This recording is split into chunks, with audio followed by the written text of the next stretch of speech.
Ang hirap tumanda mag-isa, kagaya na nangyari kay Miss Jacqueline Jose. It's with great sadness that I announce the untimely passing of my nanay, Mary Jane Gok, better known as Jacqueline Jose. At the age of 60, on the morning of March 2nd, 2024, due to a myocardial infarction or a heart attack. We'd like to thank everyone who has since extended their... So, condolence sa buong family ni Miss Jacqueline Jose, no? At ito ngayon nakakalungkot isipin dahil sa heart attack nawala si Miss Jacqueline Jose. 'Di ba? Akalain mo 'yung sa Batang Quiapo, kanina lang morning 4:30 AM sa madaling araw kasi pumasok nga ako. So, hindi ako makapag-content kanina kasi nga naka-duty pa ako sa work So, nag-out ako kanina 4 PM. So, ngayon lang ako nagkaroon ng time mag-vlog. So, sabi ng mga ka-workmate ko is, yung mga nanonood ng Batang Quiapo is, yun yung role niya doon is natapos na. Dahil siya ay binaril doon ni Vandot, yata yung pagkakarinig ko. Doon, nasawi siya, tinama siya sa ulo. Ayun yung sa palabas. So, sa totoong buhay, nangyari na, nawala talaga siya ng tuluyan. Dahil nga sa heart attack. At kinumpirma nga to ng anak niya si Miss Andy Eigenman, na alam naman natin, isa din pinakamagaling na artista yan. At manang-mana sa kanyang nanay. Pero mas pinili ni Miss Andy Eigenman yung buhay na simple lang.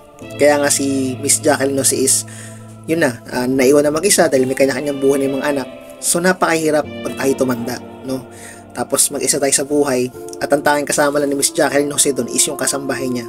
So masaya siya sa pagiging artista at alam kong mahal na mahal niya yung trabaho niya bilang artista. Kaya nga ganun siya kagaling. Mapakontrabida man, bida man, napakagaling pa rin ni Miss Jacqueline Jose. Napapanood ko nung bata ako si Miss Jacqueline Jose dahil noong uso naman talaga ng TV, kaya tutok kami noon sa TV, kaya lahat ng mga artista noong mga dati kilala ko, no, yung mga batikang artista o aktor kasi hindi naman uso dating cellphone at yung mga gadgets dati. So TV lang noon, tsaka radyo at dyaryo. So yun lang, lagi yung tatandaan, kaya ako napa-vlog mga ka-triple is ang buhay talaga natin siram lamang.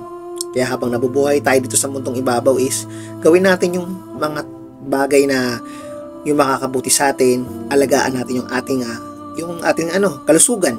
Pinaka number 1 yan mga ka-triple. So, ito lang, ang buhay natin is weather nga lang.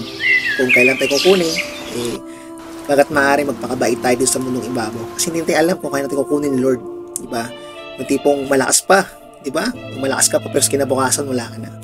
So mag-iingat tayo lahat mga ka-Triple R TV. So hanggang dito na lang. Bukas may pasok pa ako tomorrow morning. So hindi ako nakaka-vlog ng agad-agad.